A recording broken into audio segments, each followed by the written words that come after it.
Voilà. Bonjour à toutes et à tous, j'espère que vous allez très bien. Comment ça se passe vos examens? Dites-moi en commentaire, laissez-moi en commentaire comment ça se passe. Bien sûr, j'ai eu l'occasion de rencontrer certains étudiants dans les surveillances, ça m'a fait plaisir. Pour les autres que je n'ai pas eu l'occasion de rencontrer, eh bien, nous avons le digital comme moyen de communication. Laissez-moi dans les commentaires vos impressions. Est-ce que vous avez trouvé que les examens étaient faciles, difficiles? Est-ce que vous vous en sortez? En tout cas, nous gardons contact malgré la distance. D'accord? Je reviens avec vous suite à votre demande avec la lettre de motivation. Bien sûr, on se prépare pour l'été, on se prépare pour le stage qui est obligatoire. Nous en avons déjà parlé. Pour les personnes qui n'ont pas vu la vidéo stage, elle est sur ma chaîne. Il y a aussi une vidéo CV. Là, aujourd'hui, c'est la lettre de motivation. J'espère avoir le temps pour vous faire aussi une vidéo de comment chercher un stage, comment chercher un emploi. J'espère avoir le temps, mais j'essaierai. Donc voilà, aujourd'hui, je commencerai par la théorie pour vous expliquer un peu comment ça se passe, comment on la rédige, quelles sont les parties importantes, qu'est-ce que cela veut dire, etc. Et après la théorie, oui, nous allons rédiger ensemble une lettre. Vous allez prendre une feuille blanche et vous allez rédiger avec moi à la fin de cette vidéo la lettre de motivation. Déjà, j'ai une question. Est-ce que la demande d'emploi ou la demande de stage est la même que la lettre de motivation? Oui, je vous ai demandé cette question parce que beaucoup d'étudiants me posent aussi cette question. Ils me disent, Madame, je vais envoyer mon CV. Pourquoi je vais aussi envoyer deux lettres? Une demande d'emploi, une demande de stage et en même temps une lettre de motivation. Madame, c'est pareil. Pourquoi devrais-je envoyer deux? Je dis, mais parce que tout simplement, ça n'a rien à voir. Regardez là, c'est la lettre de motivation. Je n'ai pas écrit demande. Qu'est-ce que cela veut dire? Regardez, c'est une lettre dans laquelle nous allons motiver. Qui? Toi, tu vas motiver qui? Un recruteur. Ton récepteur, c'est le recruteur. Quand tu vas le motiver, il va avoir envie de t'appeler au téléphone pour pouvoir te rencontrer. Donc le CV, oui, c'est vrai, il est important, mais il retrace tes diplômes, tes capacités, compétences, ce que tu sais faire, tes savoir-faire. Maintenant, la lettre de motivation, elle va retracer ton savoir-être, qui tu es, qui es-tu vraiment toi comme personne. D'accord? Donc elle va servir, on va dire, de motivation pour le recruteur. Tu vas le motiver à t'appeler au téléphone. Tu vas lui dire, voilà, je suis quelqu'un d'intéressant, voilà, je suis différent des autres candidats, voilà les qualités personnelles que j'ai, voilà pourquoi toi, en tant que recruteur, tu peux m'appeler parce que je suis un étudiant qui a telle et telle et telle qualité. Donc, on parlera de qui dans la lettre de motivation? Nous parlerons de toi, bien évidemment. Donc, s'il vous plaît, distinguez les deux. La lettre de motivation est une lettre qui va servir à motiver le recruteur à t'appeler au téléphone. D'accord? La demande, regardez ce que je dis. La demande, c'est une demande. On va demander. La demande, c'est une simple demande dans laquelle tu ne parles pas vraiment de toi, mais c'est juste tu demandes un emploi ou un stage. Elle est plus brève, elle est courte. Par contre, la lettre de motivation, c'est une lettre costaud, c'est une lettre quand même assez grande, assez conséquente. Donc, on y va. Restez avec moi vers la fin de la vidéo pour pouvoir rédiger, vous et moi, aujourd'hui, avant la fin de la vidéo, la lettre ensemble. J'ai mis en premier lieu un pont. Pourquoi? Parce que vous et moi, voilà, où est-ce que nous sommes? Hop là, ici. Et lorsque vous avez une bonne lettre de motivation, ça vous sert de pont.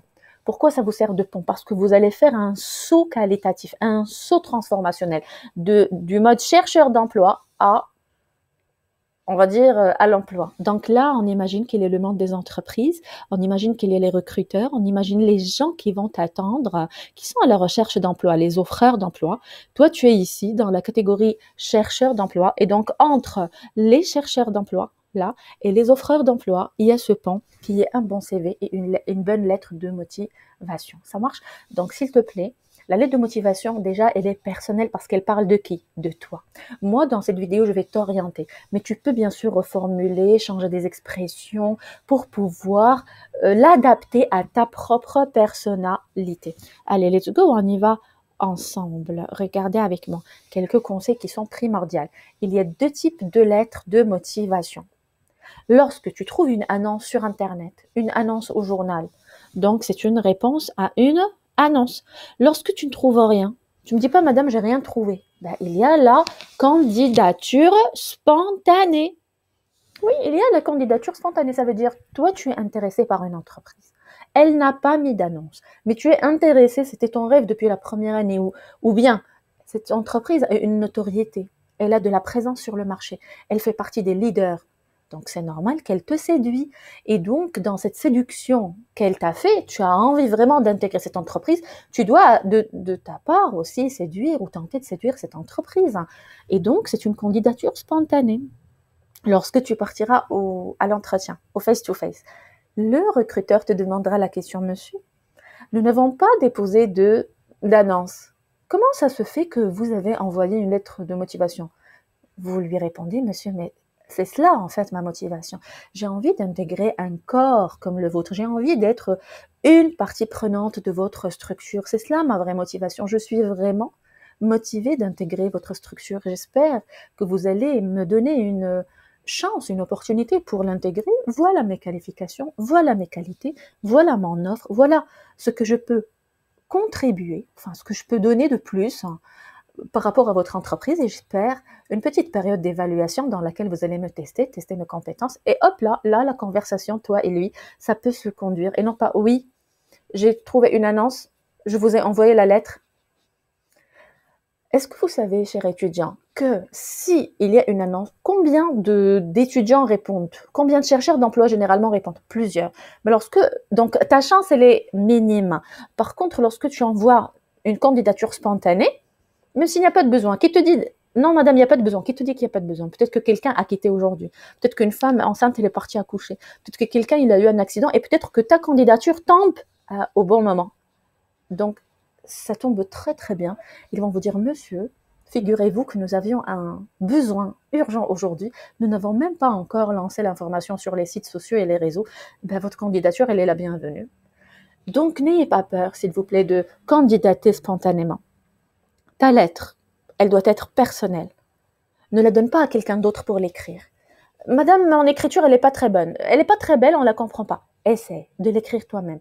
Est-ce que vous savez qu'il y a plusieurs entreprises qui ont un psychologue de travail qui fait une analyse de l'écriture. Et il y a une science qui s'appelle la graphologie. C'est la science de l'écriture.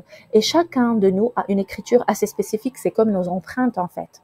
Et donc, lorsque toi, tu vas donner ta lettre à un ami parce qu'il a une très belle écriture, ou à ton père, ou à quelqu'un qui puisse t'écrire la lettre, le monsieur, quand il va recevoir ta lettre, il va savoir que la personne qui est devant lui, c'est pas la personne qui a écrit la lettre. Il pourra te donner pendant l'entretien une feuille blanche, il vous dit, monsieur, est-ce que vous pouvez, s'il vous plaît, nous réécrire la lettre? Parce que l'écriture est le miroir de l'âme. L'écriture montre qui nous sommes.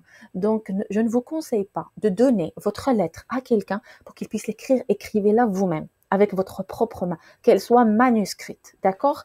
Donc, elle doit être soignée. C'est un écrit qui doit être soigné. Donc, les coins de la feuille ne doivent pas être pliés. Elle ne doit pas être pliée sur deux.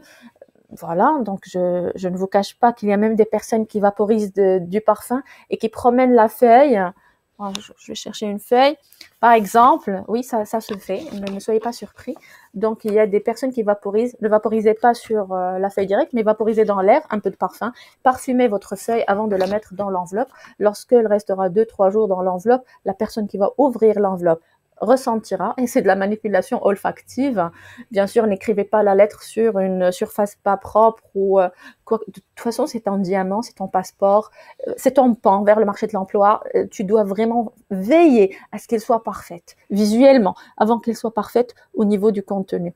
Donc percutante, elle ne parle que de l'essentiel, la pertinence, sois précis, ne donne pas des longues phrases, essaye de donner un mot qui veut beaucoup dire, comme ça dans l'entretien, il te dit, alors, vous avez mis ce mot-là, qu'est-ce que ça veut dire? Ça peut engager la conversation entre toi et lui. Ça nécessite bien sûr le fait de réfléchir à ta lettre. Ne viens pas en 2 secondes, tu écris une lettre et tu espères qu'on va te répondre.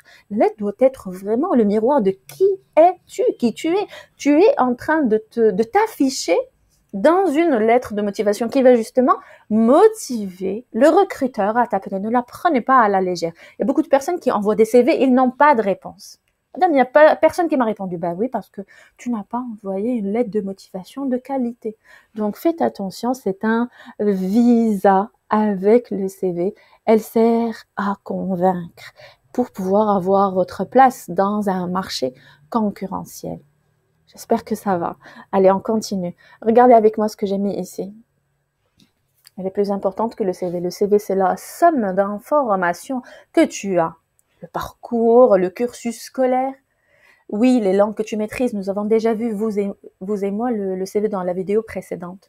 Mais la lettre, elle parle de la personne. On peut avoir un CV avec 2 masters et triple doctorat, mais la personne est beaucoup plus importante, vous savez, parce que on peut, oui, être coincé, bizarre, non sociable, qui n'aime pas le travail en équipe. À quoi ça m'a servi tous mes diplômes?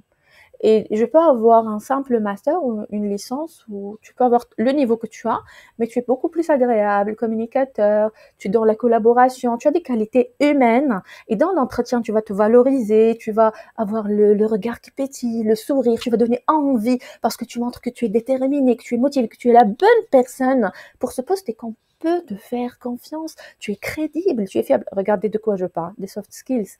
Et donc, de quoi? Des qualités personnelles et professionnelles qui sont très importants à mettre en avant dans une lettre de motivation et à reprendre oralement dans un entretien de face à face. Si tu es coincé mais très intelligent, ça ne marche pas. Je ne vous demande pas aussi d'être stupide, loin de là. Avoir un intellect, mais en même temps être agréable, l'afficher, le savoir se vendre dans un marché concurrentiel. Là, ça devient intéressant. Allez, go, cher étudiant, on y va. Reste différente d'une simple lettre. Vous avez compris l'aspect séduction intellectuelle, séduction physique aussi. Et pourquoi? Parce que la personne, quand elle va te regarder, elle va dire, cette personne, je peux la mettre devant un client. Cette personne, elle peut mener une réunion. Cette personne, elle peut être intéressante par rapport à... Donc, il commence à se projeter avec toi dans l'entretien pour imaginer où est-ce qu'il peut te mettre. Tu seras opérationnel où? D'accord? Cette lettre, elle exprime clairement ce que vous savez faire. Donc, je suis dans le savoir-faire, oui.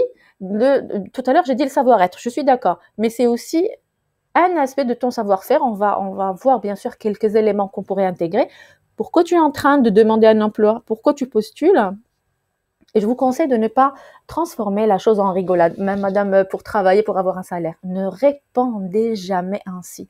Ça dégrade en fait la chose, ça ne lui donne aucune valeur. Je sais que tu veux gagner de l'argent, avoir une indépendance financière, mais ne le dis jamais. C'est beaucoup plus, monsieur, je désire intégrer cette entreprise pour accompagner votre entreprise dans son élan, pour avoir une valeur ajoutée, montre que tu peux être quelque chose de plus ou avoir quelque chose de plus par rapport à leur activité qui va séduire par rapport à d'autres candidats.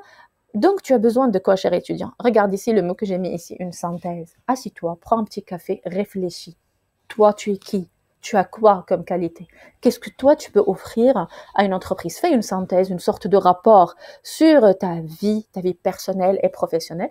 Et donc, liste ces choses-là. Et lorsque tu vas les lister, déjà, c'est une connaissance de toi-même. C'est très important. Ça va te servir pour l'entretien oral. C'est magnifique. Et donc, dans la rédaction de ta lettre, ça va t'aider à formuler des textes cohérents qui parlent de toi de façon proche et bien sûr trouve les mots qui peuvent valoriser ton profil. Donc on y va en continu. La clé de ta lettre, c'est déjà très important.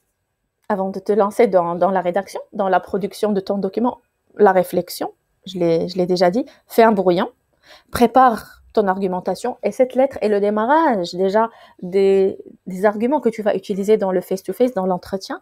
Pense aussi à ce qui te plaît réellement dans cette entreprise parce que lorsque lui, imaginons, il va t'appeler, il va te poser la question, que voulez-vous, monsieur, à travers cette candidature? Que désirez-vous? Il ne faut pas lui dire travailler.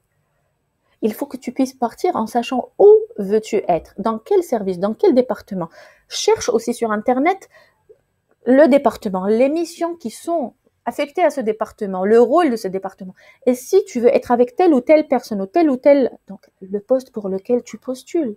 Je parle aussi à mes étudiants en master et en licence. Si vous voulez travailler, donc chercher un emploi, il faut que tu partes en sachant en avance l'emploi qui t'intéresse, ou au moins 3 ou 4 emplois qui t'intéressent avec les missions. Il ne faut pas lui dire, moi j'aime bien le titre de directeur financier, mais je ne sais pas vraiment ce qu'on fait au jour le jour.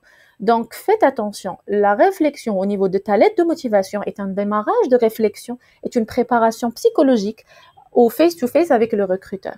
Donc, cherche sur Internet, c'est un océan de savoir, les conditions de travail, le métier, etc. Et ne pars jamais à une entreprise sans connaître qui est-elle, l'année de création, les produits, les partenariats. Enfin, j'essaie de profiter de cette vidéo aussi pour vous donner des éléments de conseils, de réponses par rapport à l'entretien aussi.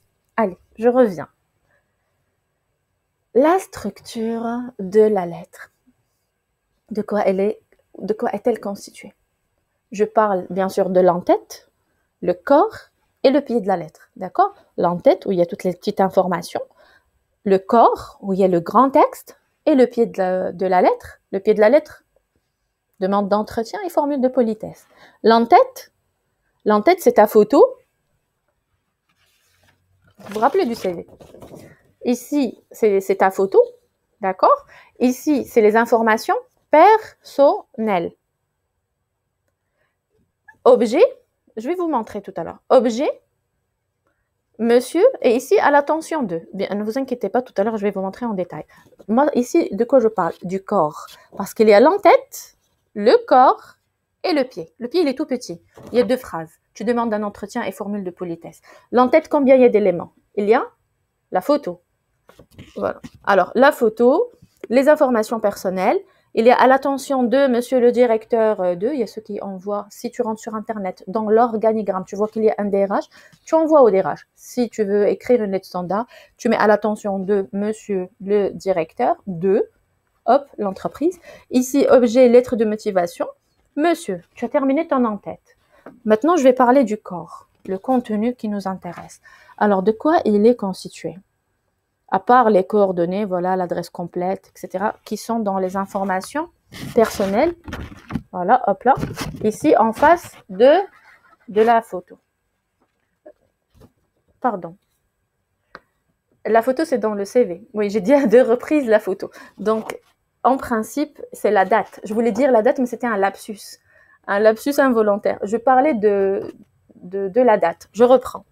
Ici, c'est les informations personnelles, donc nom, prénom, adresse, téléphone, mail. Ici, c'est la date. Prière de m'excuser. Ici, c'est la date. Ici, c'est à l'attention de monsieur le directeur. Objet, lettre de motivation et monsieur. Et après, je passe au corps. La photo, elle est dans le CV. Ne la mettez pas dans la lettre de motivation. Je continue. Je parle du corps. Premier paragraphe, ne parle jamais de toi. Tu dois parler de l'entreprise. Pourquoi? Pour accrocher, pour lui dire je te connais, tu m'intéresses. Donc c'est un système d'accroche, on attire son attention en quelque sorte. On lui dit on te connaît, on a envie d'être avec toi, on a envie de faire partie de ton corps, on a envie, bref, pas trop lent, 3, 4, 5 lignes maximum. N'oubliez pas que vous devez rédiger quand même un corps assez costaud, surtout la partie qui te concerne. Mais en tout cas, le premier paragraphe, il est pour accrocher le lecteur. Le deuxième paragraphe, c'est le tien. Il peut être beaucoup plus grand que le premier parce que tu vas parler de toi, ton âge, l'école ou l'université de laquelle tu es diplômé ou futur diplômé de ou futur lauréat de, tu es en cours de formation, les qualités personnelles, professionnelles et surtout pourquoi tu veux intégrer cette entreprise. Je passe au troisième paragraphe, c'est toi et moi. Donc, je parle de ma motivation, de ce qui peut vraiment me donner envie d'intégrer cette entreprise et ce qui peut donner envie à cette entreprise de t'intégrer. Ce qui peut être en fait entre vous, tous les deux, entre toi et eux, en commun. Donc, si on veut structurer en fait le premier paragraphe, je parle de l'entreprise, donc vous. Deuxième paragraphe, je parle de moi. Troisième paragraphe, vous et moi. Donc, finalement, qu'est-ce que c'est? Vous, moi, vous et moi. C'est en fait la structure des 3 paragraphes. Je passe. Je vais vous donner une visibilité rapide, d'accord? Dans le premier paragraphe, puisque je parle de l'entreprise pour lui montrer justement que je la connais. Donc, votre objectif, c'est de comprendre, de faire comprendre aux recruteurs pourquoi vous postulez, pourquoi vous le sollicitez. Évitez les phrases « je vous sollicite pour ». Ne l'écrivez pas. Puisqu'on essaye de susciter l'intérêt du recruteur, donc on va mettre en rapport notre situation présente en tant que chercheur d'emploi ou en tant qu'étudiant à la recherche d'une opportunité, d'accord? Toujours dans on va dire, 2-3 phrases qui sont les premières que nous allons rédiger, nous allons essayer de nous intégrer, de nous fondre dans la culture de l'entreprise. J'ai mis ici un petit exemple. Votre entreprise, Tu peux commencer par exemple IBM, virgule, je ne sais pas si, je ne leur fais pas de pub, mais juste je la mets en exemple, IBM, virgule, leader dans le domaine des nouvelles technologies. Tu peux mettre votre entreprise, virgule, donc c'est une lettre standard pour toi que tu peux envoyer à toutes les structures, comme tu peux nommer l'entreprise, tu vas la mettre ici, d'accord? Donc leader dans le domaine des nouvelles technologies, je vais agrandir un peu, voilà, et d'une grande renommée sur le marché. Tu peux nommer le marché, si c'est Coca-Cola, donc le marché de, ou si c'est Carrefour, donc le marché de, donc ça dépendra de quel marché. Travailler en équipe pour un projet innovant avec vous, c'est une ambition particulièrement attrayante. Qu'est-ce que j'ai fait? J'ai parlé de l'entreprise qui est leader dans le domaine de XY, du marché où, voilà, le marché qui m'intéresse et le fait de travailler en équipe avec vous qui est vraiment une ambition particulièrement attrayante. C'est soft, c'est bref, c'est pas très long, ça donne envie de lire, il va pas perdre son temps à lire.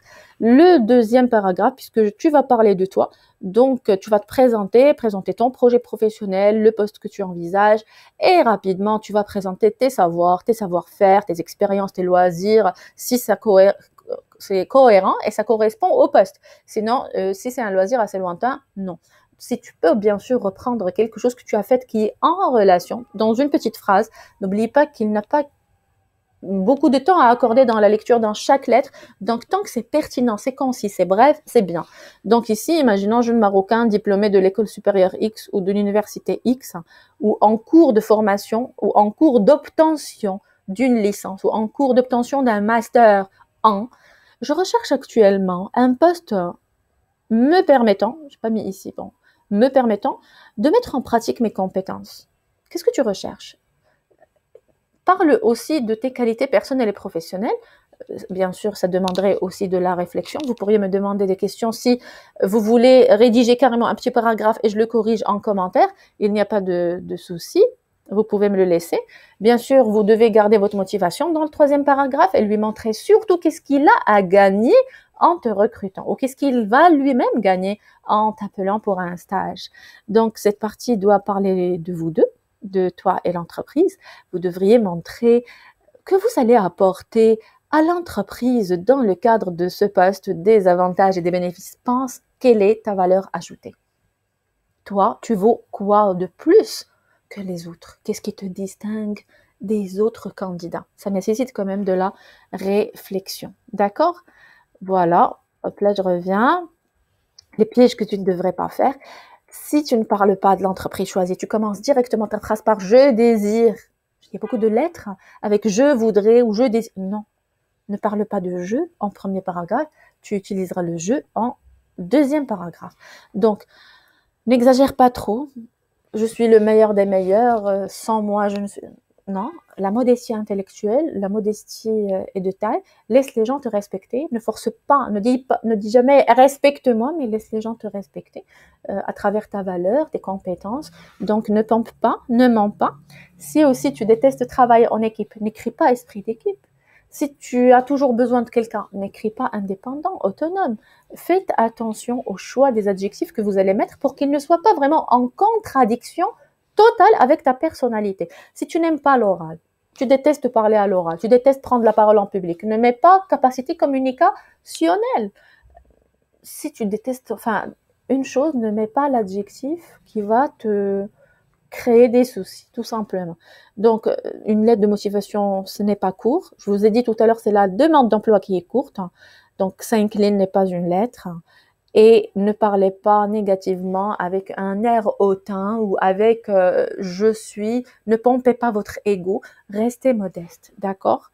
Donc le conditionnel, pourquoi je vous ai mis ici, ne l'utilisez pas parce que ce n'est pas sûr, ce n'est pas un temps sûr, c'est un temps où il y a des conditions. Si j'ai ceci, je ferai cela.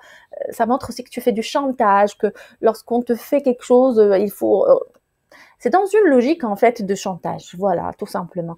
Et ce n'est pas sûr, ce n'est pas fiable, ce n'est pas crédible. Essayez d'utiliser le futur ou même le présent, qui est un temps actuel d'actualisation que nous pouvons utiliser. Ne mentez pas, pas de mensonge. N'oubliez pas de signer la lettre et bien sûr démarrer par l'entreprise. Je vous conseille vivement, chère étudiante, de parler de l'entreprise en premier. D'accord? parle positivement de toi, shine in, donne cette vague de positivité dans la lettre. Lorsque tu partiras en entretien, donne, sois généreux. Il y a assez de tristesse et de stress partout. Donc, si toi, tu es une boule d'énergie positive, c'est bien. On apprécie et on en a besoin. Attention, fais-toi corriger si tu as des problèmes de langue française. Fais-toi corriger. De toute façon, il y a sur Word la possibilité de faire correcteur et ça va vous souligner les erreurs pour ne pas commettre une erreur. Ça sera mal vu. Bien sûr, votre écriture aussi, pas de rature. Ça, on n'en discute plus. Pas de faute entre parenthèses. Si tu fais une erreur, recommence. Même si c'est à la dernière ligne de ta lettre, pas de correcteur, pas de blanco. Et bien sûr, à chaque fois que tu veux postuler dans une nouvelle structure, tu peux remodifier en fonction du premier paragraphe, puisque chaque premier paragraphe est ou bien correspond à telle entreprise, chose qui ne pourrait pas forcément correspondre à une autre entreprise, qui a peut-être un autre secteur d'activité ou qui est actif avec d'autres produits. Donc, une page est suffisante. L'aération, chaque paragraphe, je laisse l'alinéa, j'écris le paragraphe, je laisse 0,5, après j'écris le deuxième paragraphe, je laisse 0,5 et j'écris le troisième. Comme ça, visuellement, j'ai l'entête qui est claire, j'ai premier, deuxième, troisième paragraphe avec des espaces et j'ai le pied de la lettre vers la fin propre, clair, pas de zigzag à droite ou à gauche, bien aligné. Ne prenez pas le crayon et vous soulignez et vous commencez à repasser dessus, c'est horrible. Je vous conseille beaucoup plus de prendre une feuille blanche comme celle-là. C'est ce que je conseille toujours à mes étudiants, même en classe. Donc, de prendre une feuille comme ça, de souligner au feutre noir. Donc, c'est grand, et de prendre une autre feuille de rédaction. Bon, celle-là, elle est écrite. Voilà. De prendre une autre feuille. Celle-là, on imagine qu'elle est comment? Elle est déjà soulignée au feutre. Tu mets plein de lignes. OK? Elle est soulignée. Tu prends une autre feuille blanche et hop, quand tu vas la mettre dessus, qu'est-ce que tu vas voir? Quand tu vas regarder, tu vas voir les lignes. Et comme ça, tu peux écrire convenablement sans monter, sans descendre. D'accord? Où est-ce que nous sommes? Oui. On s'informe sur le métier, le type de poste et bien sûr les raisons pour lesquelles vous postulez. Est-ce que c'est une motivation personnelle? Est-ce que vous sentez que c'est une vocation? C'est la chose que vous préférez le plus? Et il faut toujours réfléchir en fonction de cette séduction-là et en la liant avec ma propre volonté personnelle et à mon besoin. Donc, si on recommence, enfin, si on revoit l'architecture générale, ici, mon prénom et mon nom, c'est la même chose qu'on avait vu, vous et moi, par rapport au CV. Je commence prénom, première lettre, majuscule, les autres minuscules, le nom de famille en majuscule. Je mets mon adresse. Là, c'est la date, ok? Tout à l'heure, je vous avais dit photo, c'est la date.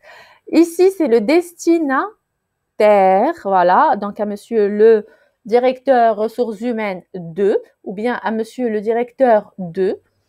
Si tu as trouvé l'annonce, donc tu peux mettre la référence. Sinon, si c'est une candidature spontanée, tu ne mets ni référence ni rien. Donc, objet, lettre de motivation et monsieur. Tout ça, c'est l'entête. Voilà.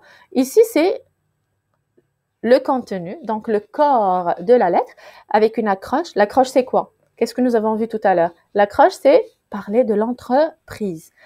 2, je parle de moi.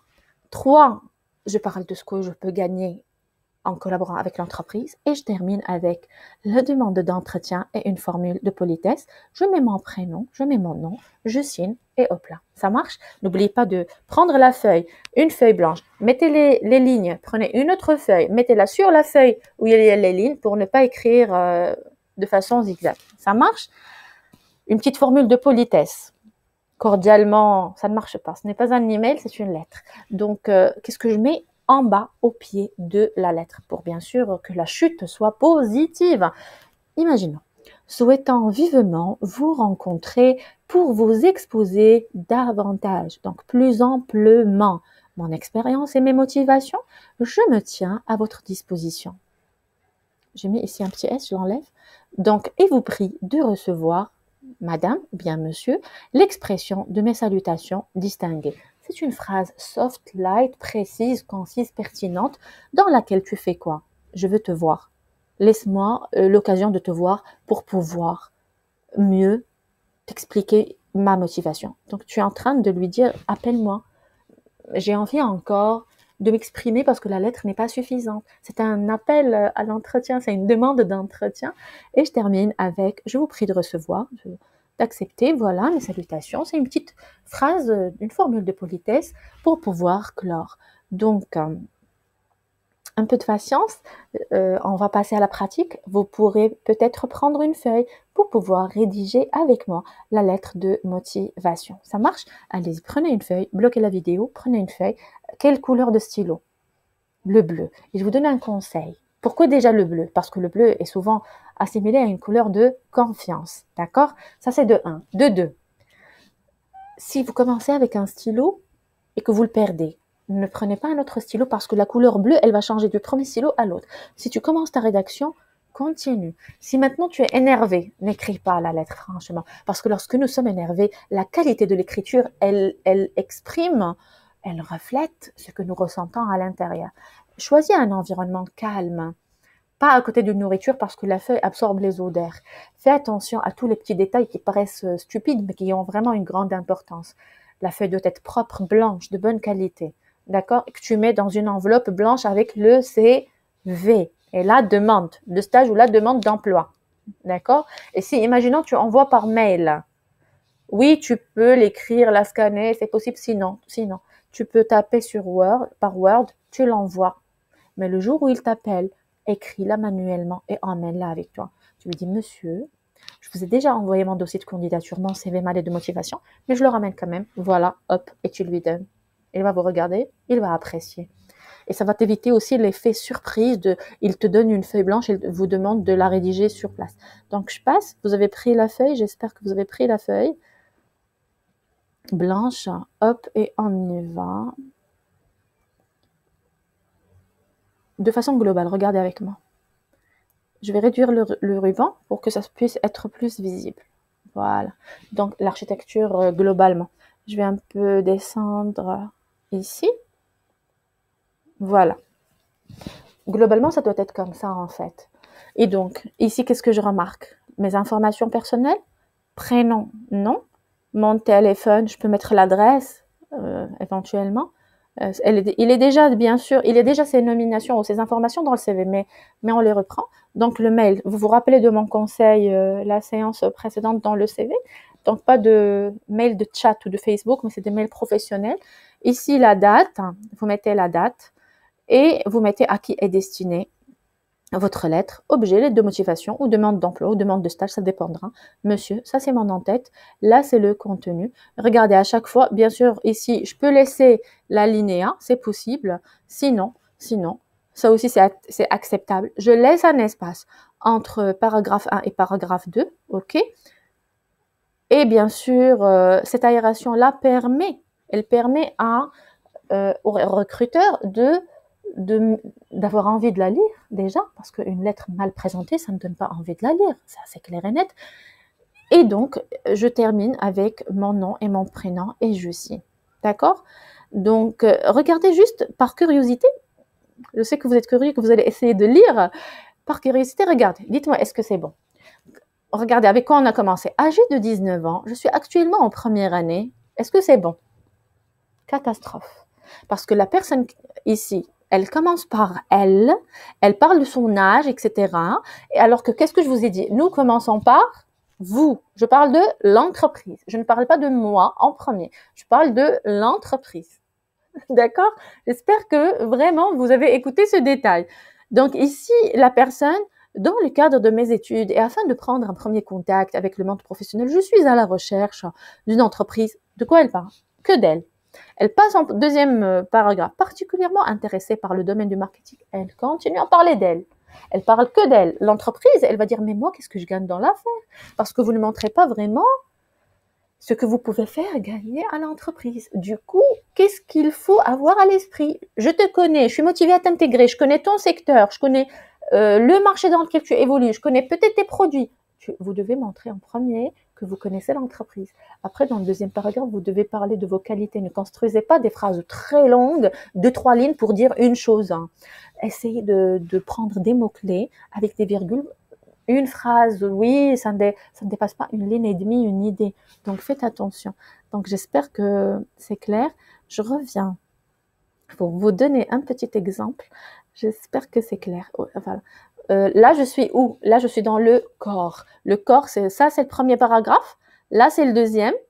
Et là, c'est le troisième paragraphe. Là, c'est ce que je vous ai montré tout à l'heure. C'est la formule de politesse et la demande d'entretien. Vous vous rappelez? Souhaitons vivement vous rencontrer. Là, c'est je demande la rencontre. C'est le pied de la page. Donc, on a vu l'entête, le pied. Maintenant, nous allons voir le corps, le contenu. Donc, regardez avec moi. Je parle de qui? De l'entreprise. IBM, leader dans le domaine des nouvelles technologies. Ça peut être une autre entreprise, c'est à vous de voir. Et d'une grande renommée sur le marché de... Travailler en équipe pour un projet innovant avec vous est une ambition particulièrement attrayante. Là, je vais parler de moi, ma jeunesse, ma nationalité, mon âge, lauréat de quelle école, est-ce que l'école elle est en partenariat ou lauréat de quelle université, si elle est en partenariat, je la mets. Qu'est-ce que je veux, qu'est-ce que je désire? Je désire intégrer votre corps. Je lui dis déjà corps. Vous vous rappelez dans notre cours management, corps parce qu'il y a une tête pensante, la direction, il y a des organes. Tu veux faire partie de quel organe? Et où tu veux faire partie des pieds de l'entreprise, des commerciaux, etc. Donc, c'est à vous de voir et de trouver les arguments pour accompagner. Tu sais déjà que eux, ils se développent déjà. Ça, oui, c'est clair. Mais toi, tu veux les accompagner dans l'élan de leur développement. Tu es ambitieux, tu es rêveur, tu connais ta valeur, tu connais tes qualités. Eux aussi, ils se développent, ils ont une bonne autorité. Et ben, toi gagnant, eux gagnants, tous les deux gagnants, vous voulez évoluer ensemble. C'est dans la même logique des choses. Et là, on va leur donner un très beau paragraphe dans lequel tu vas t'afficher, tu vas connaître en fait toi-même, tu vas cibler les qualités, les choses les plus importantes dans ta personnalité. Là, je vous ai donné un petit exemple, mais vous pouvez bien sûr formuler en fonction de vous. Et qui êtes-vous? Mon goût professionnel, mon esprit professionnel. Pardon, mon esprit professionnel, mon sens de créativité. On adore les jeunes rêveurs, créatifs, challengers. Ma motivation et mon goût du challenge, voilà 4 qualités, m'amènent à postuler au sein de votre structure. C'est avec ces composantes-là que je me dis que je mérite d'être avec vous. En vue de mettre en pratique, déjà là, tu penses logique pratique, tu penses logique terrain. Tu ne pars pas chez eux pour apprendre. Il y a beaucoup d'étudiants qui disent « Je suis venu vous rencontrer pour pouvoir apprendre parce que j'ai un stage. » On sait que tu veux apprendre, mais ne le dis pas. Montre beaucoup plus ce que tu es capable d'offrir. Donc, mettre en pratique mes connaissances, peaufiner mes compétences, consolider mes acquis pour une collaboration réussie. D'accord. Innovation, esprit d'équipe, regarde, on jette des fleurs sur ta personne. Recherche de la productivité et amélioration du sens relationnel sont les principales qualités que j'ai en ma personnalité. Donc, sont les maîtres mots d'une croissance et d'un épanouissement professionnel. Je désire vous l'offrir. Je désire vous offrir tout cela. De ce fait, je désire les mettre à profit dans le cadre d'une collaboration future. Bien sûr, il ne s'agit que d'un exemple. Vous pourriez reformuler, même rédiger des petits paragraphes, mais les écrire en bas en commentaire et je lirai vos propositions et je réagirai en bas en commentaire pour pouvoir vous corriger. Ça marche? Donc, n'ayez pas peur. Ici, voilà, hop, premier paragraphe, deuxième paragraphe, troisième paragraphe. Tu as l'en-tête en haut, la date, à l'attention de, information personnelle, monsieur. Tu as le contenu et tu as là la chute, la belle chute. Et puis voilà. Donc, j'espère que vous avez pu profiter de cette lettre. J'espère que vous avez pu profiter de cette vidéo. Si vous avez des questions, je reste à votre disposition. Enfin, si je ne lis pas le commentaire tout de suite, je le lis après et puis je vous réponds comme... c'est toujours un plaisir, comme à l'accoutumée. J'espère que vous tiendriez le coup pour passer ce cap des examens. Soyez courageux, faites plus que votre effort, d'accord, pour pouvoir réussir avec brio. Et voilà, je vous motive, je vous soutiens, je vous fais confiance et on se dit à très très bientôt pour une future vidéo, toujours en préparation à cet été, préparation de stage. J'essaierai aussi, j'ai eu beaucoup de demandes pour l'entretien de recrutement. Je ferai ultérieurement des vidéos sur l'entretien de recrutement, comment passer l'entretien, les questions qui se passent dans l'entretien, comment répondre, etc. Ça marche? Comme ça, on pourrait être ensemble pendant l'été pour pouvoir trouver cette question-là et la réponse et pouvoir séduire. Voilà, donc tenez-moi au courant. Je vous souhaite une excellente fin de journée. À très très bientôt.